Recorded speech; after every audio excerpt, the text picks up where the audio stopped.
The majestic Aurora was everything humans claimed it to be, and frankly, that annoyed the hell out of me.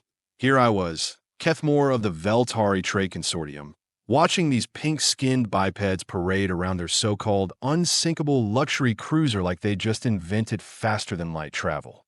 Spoiler alert, they hadn't. We did about 3,000 years before they figured out fire was hot. But credit where credit's due, the ship was impressive. 2 kilometers of gleaming titanium steel composite, sporting enough luxury amenities to make a Zephyrian pleasure palace look like a budget motel. The passenger manifest read like a who's who of human society: politicians, celebrities, wealthy industrialists, and their pampered offspring. All of them convinced they were riding the pinnacle of human engineering through the void between Earth and New Geneva. Another champagne, sir? The human server, a nervous young man named Davis, approached my table with practiced subservience. His hand shook slightly as he poured the bubbling liquid into my specially designed 6-finger glass. Poor kid, probably never served a non-human before. Much appreciated, I replied in my carefully practiced English, watching his eyes widen slightly at my accent.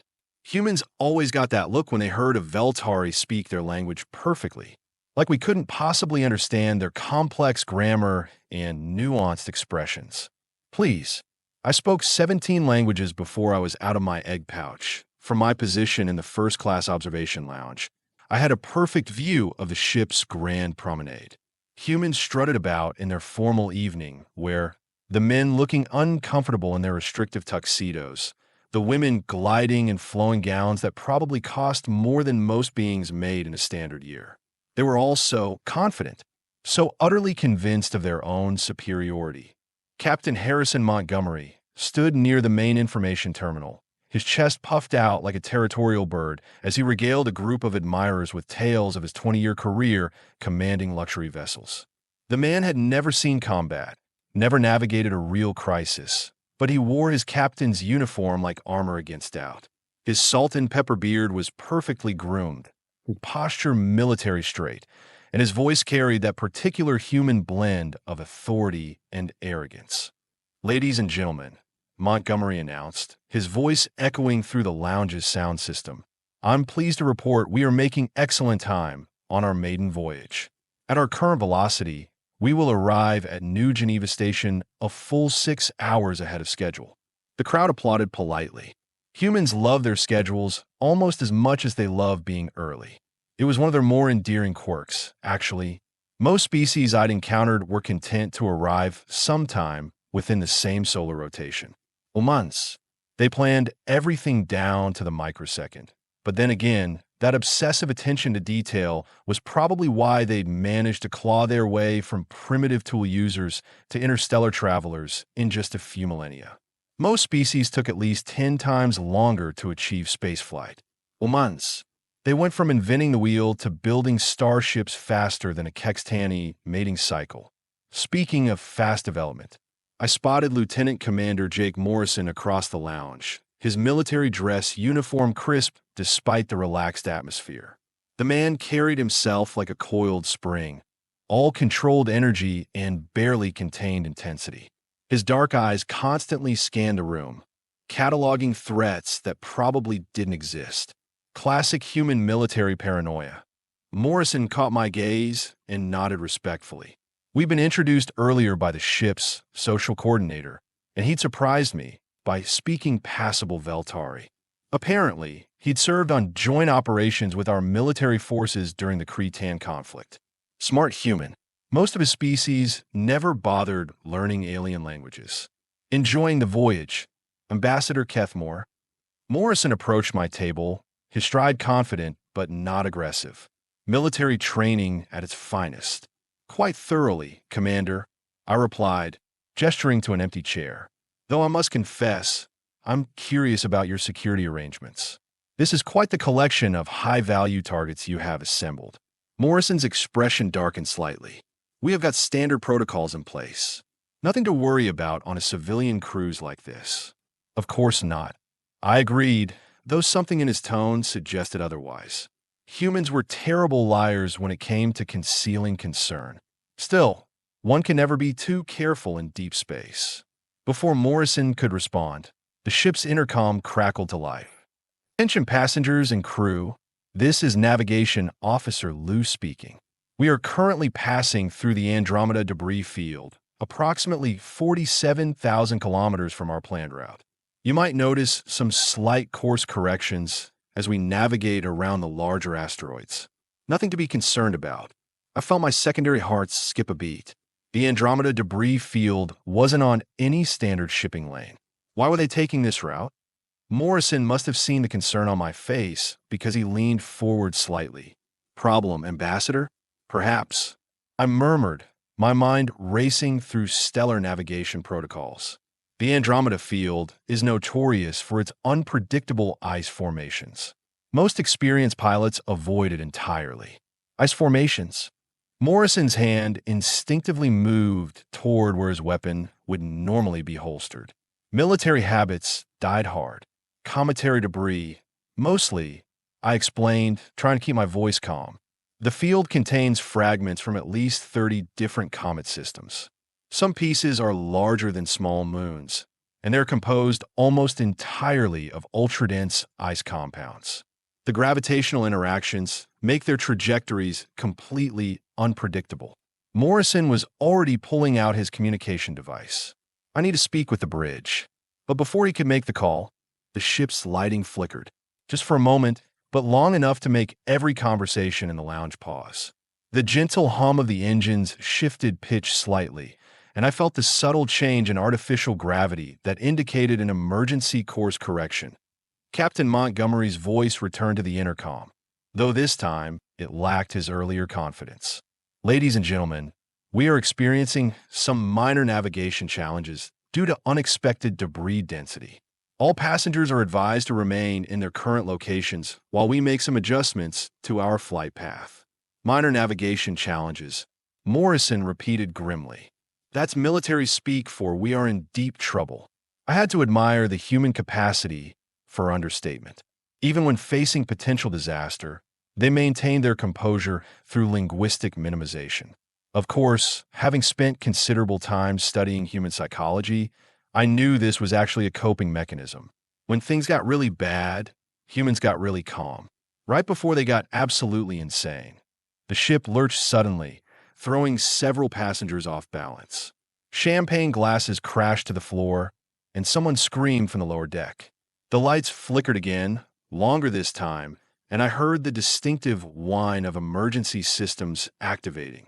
Morrison was on his feet instantly, barking orders into his communicator. Bridge, this is Morrison. What's our status? Are we under attack? The response was crackling with static. Negative on attack, Commander. We have got a massive ice formation directly ahead, approximately 800 meters in diameter. Navigation computers didn't detect it until 30 seconds ago. 800 meters. In space terms, that was practically point-blank range. At the speed we were traveling, we had maybe 2 minutes before impact. Maybe did I watch the humans around me process this information at different rates? The military personnel went into crisis mode immediately, their training kicking in like programmed responses. The civilians took longer, their minds struggling to accept that their unsinkable ship might actually be in mortal danger. Captain Montgomery's voice returned, and now I could hear the strain. All hands, this is the captain. We are initiating emergency protocols. All passengers report to designated safety stations immediately. This is not a drill. Repeat, this is not a drill. The observation lounge erupted into controlled chaos. Humans, for all their individual panic responses, were remarkably good at following emergency procedures. Within minutes, they'd organized themselves into evacuation groups, with the stronger individuals helping the elderly and infirm toward the nearest emergency stations that I found myself genuinely impressed. Most species I'd encountered would have devolved into complete pandemonium by now. But these humans? They were scared, certainly, but they were functioning, working together, taking care of each other. Morrison appeared at my side, his face grim but determined. Ambassador, I need to ask you something. Your people have experience with ice formations in deep space, right?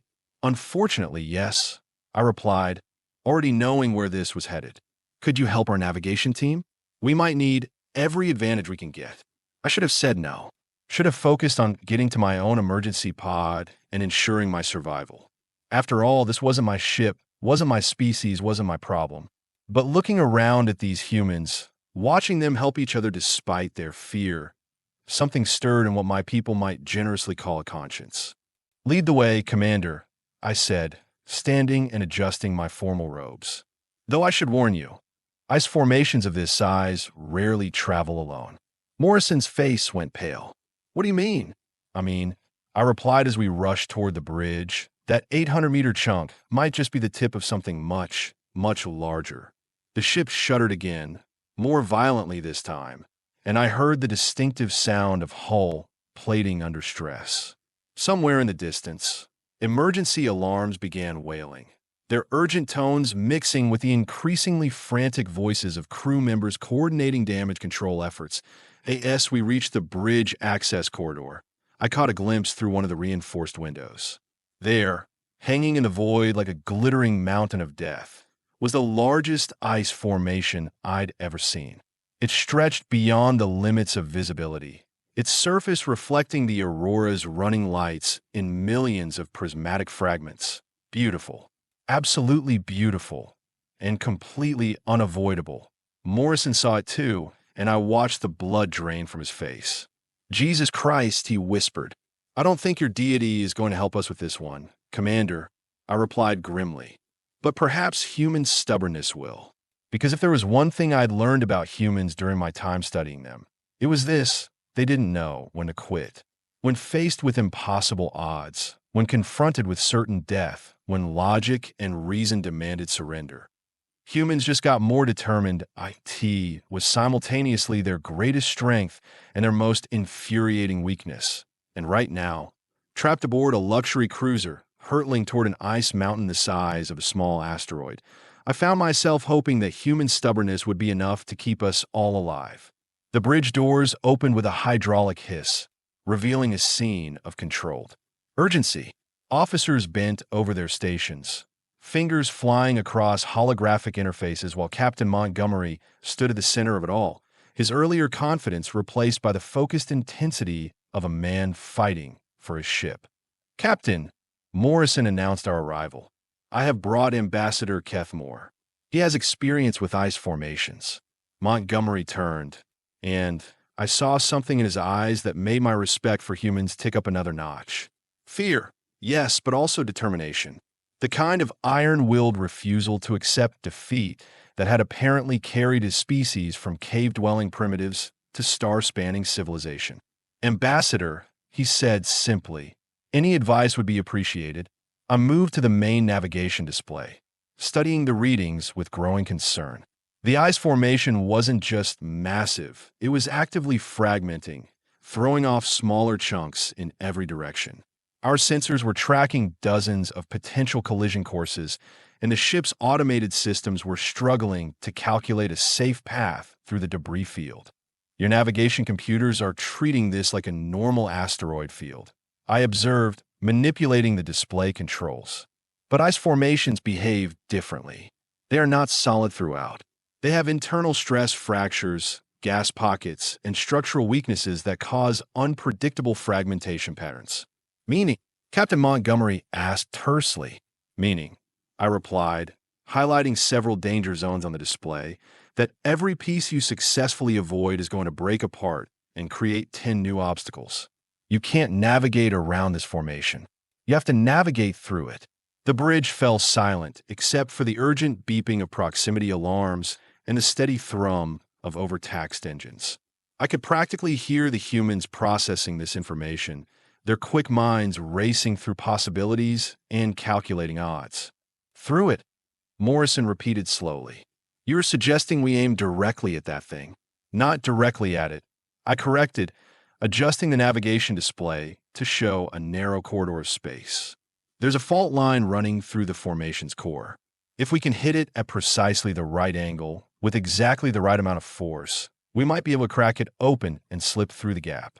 And if we are wrong," Captain Montgomery asked. I looked around the bridge at these humans, these remarkable, stubborn, Impossibly brave creatures who'd somehow managed to build something this beautiful and complex despite having evolved from tree-dwelling mammals just a few million years ago. Then we become the first casualties of the universe's sense of humor, I replied. But frankly, Captain, I can't think of any species I'd rather take that gamble with than humans. The ship lurched again, and through the bridge windows, I could see individual chunks of ice spinning past us, some as large as shuttlecraft. We were running out of time, running out of options, and running out of space to maneuver. Time to see if human determination really was as legendary as their reputation suggested. Captain Montgomery stared at the tactical display for what felt like an eternity. The fault line I'd identified was barely 60 meters wide at its narrowest point, while the Aurora measured 58 meters at her widest beam. Essentially, we were attempting to thread a needle while riding a comet. Navigation Officer Lou, Montgomery commanded, plot an intercept course for the fault line. Full emergency power to forward shields. Sir, Lou's voice cracked slightly. At our current velocity, we will have approximately 14 seconds to execute the maneuver. If we miss the entry point by even half a degree, we won't miss, Morrison interjected firmly. Lock in the course. I had to admire their confidence, even if it bordered on insanity. Most rational species would have initiated evacuation procedures by now. But humans? They doubled down on impossible odds like it was a recreational activity. The bridge communications system erupted with reports from throughout the ship. Damage control teams were scrambling to reinforce structural weak points. Engineering was rerouting power from non-essential systems. Medical personnel were establishing triage stations. In the span of minutes, the Aurora had transformed from a pleasure cruise into a military operation. Ambassador, Captain Montgomery turned to me. You mentioned gas pockets within the ice formation. Could they work in our favor? I studied the sensor readings more carefully, my trained eye picking out subtle density variations that human equipment might miss. Possibly. There are several large cavities approximately 300 meters into the structure. If we could destabilize them, controlled detonation? Morrison suggested. Not controlled, I corrected. These formations are inherently unstable. The right resonance frequency could trigger a cascade collapse, but the timing would have to be perfect. How perfect? Montgomery asked. Perfect as in, we fire our weapons at precisely the moment we enter the fault line, pray to whatever deities you humans believe in, and hope the resulting explosion pushes us through instead of vaporizing us. The captain's jaw tightened. Weapons Officer Torres, prepare forward torpedo tubes. Target the gas pockets Ambassador Keth Moore identifies. Lieutenant Torres, a compact woman with steady hands and steely eyes, nodded grimly. Tubes loaded and ready, Captain. Though I should mention, firing weapons while navigating that narrow passage is going to be like performing surgery during an earthquake. Then we'd better have a very steady surgeon, Montgomery replied. The ship's intercom crackled again, and this time it carried the voice of Chief Engineer Patrick O'Brien from deep within the Aurora's bowels. Bridge, this is engineering. I've got good news and bad news. Good news is I can give you 112% power to the engines for exactly 4 minutes and 37 seconds. Bad news is after that, we're going to need a complete overhaul or we will be drifting in space like expensive debris. Understood, Chief, Montgomery acknowledged. Stand by for my mark. I watched the humans coordinate their desperate plan with military precision. Each crew member knew their role, understood the risks, and executed their duties without hesitation.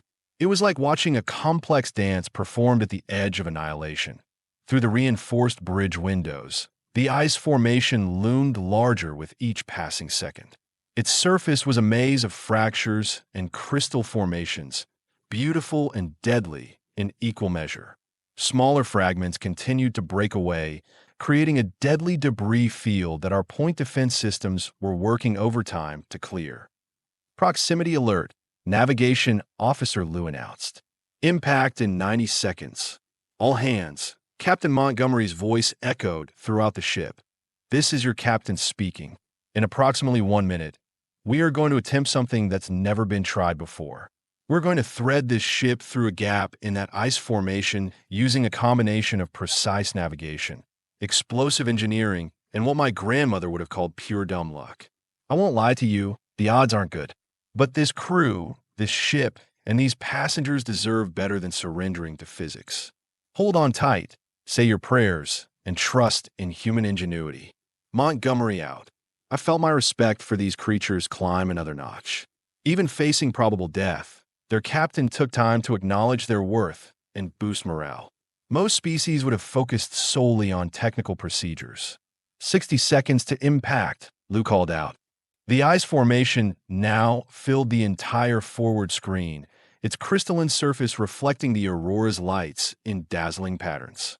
I could make out individual crystal formations larger than buildings, gas vents bleeding frozen atmosphere into space, and fracture lines that split the formation like lightning frozen in time. Forward shields at maximum, reported shield technician Adams. Hull integrity holding at 97%. Weapons locked on target, Torres confirmed. I have got solutions for 6 gas pockets along our projected path. Engineering standing by. O'Brien's voice crackled through the comm. Engines are running hotter than a supernova, but they will hold.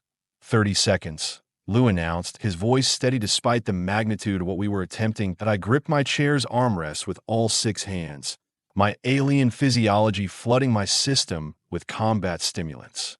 Around me, the human crew maintained their professional composure, even as they prepared to either make history or become part of it. 15 seconds. Lou counted down. 10. The fault line appeared on our screens like a crack in reality itself. A narrow gap between walls of crystalline death that seemed impossibly small for a ship of our size. Mark, Montgomery shouted. Everything happened at once. The Aurora's engines roared to life with power that pressed everyone against their seats. Navigation thrusters fired in complex patterns, adjusting our trajectory with microscopic precision. Forward momentum carried us into the fault line, just as Torres triggered the torpedo launch. The explosions were magnificent and terrifying. 6 precisely placed warheads detonated deep within the ice formation structure, triggering exactly the cascade collapse I'd predicted. The fault line began widening as massive chunks of ice tumbled away from the formation's core. But we weren't clear yet. Hull contact, someone shouted as the Aurora's starboard side scraped against the ice wall. The sound was like the universe screaming, metal against crystal creating a symphony of destruction that vibrated through every deck plate. Emergency lights bathed the bridge in red as damage reports flooded in. Breach in Deck 7, came one voice. Emergency bulkheads activated. Shield generators offline, called another. Switching to backup power. Yet somehow, impossibly, we were still moving.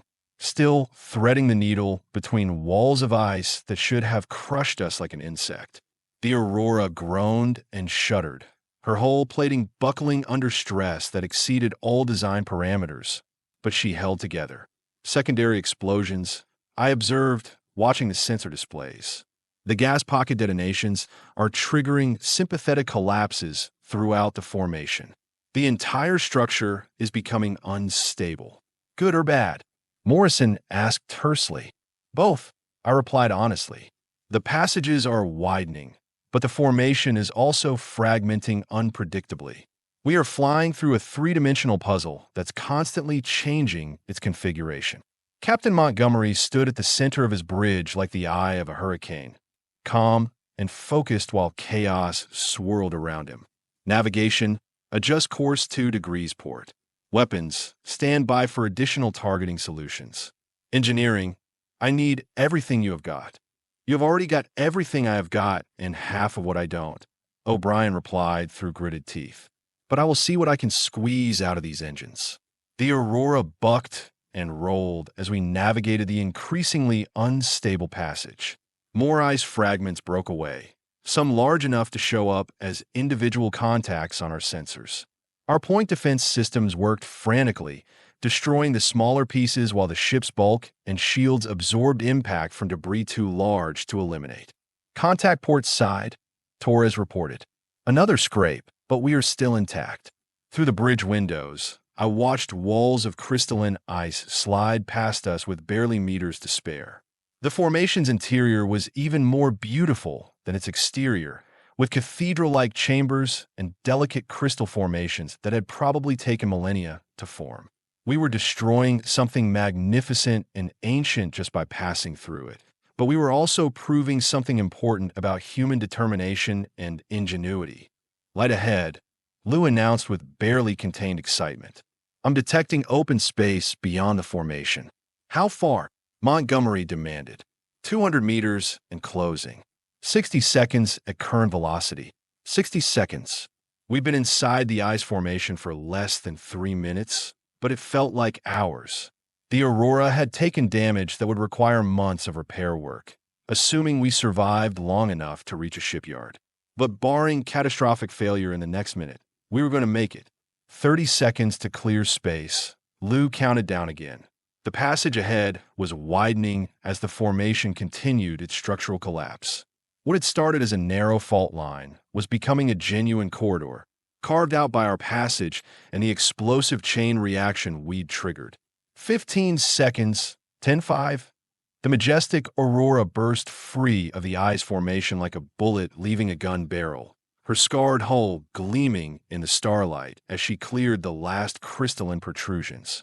Behind us, the massive formation continued its spectacular collapse, breaking apart into millions of glittering fragments that would eventually form a beautiful nebula. The bridge erupted in cheers. Humans, I'd learned, were quite enthusiastic about not dying. All stop, Captain Montgomery ordered.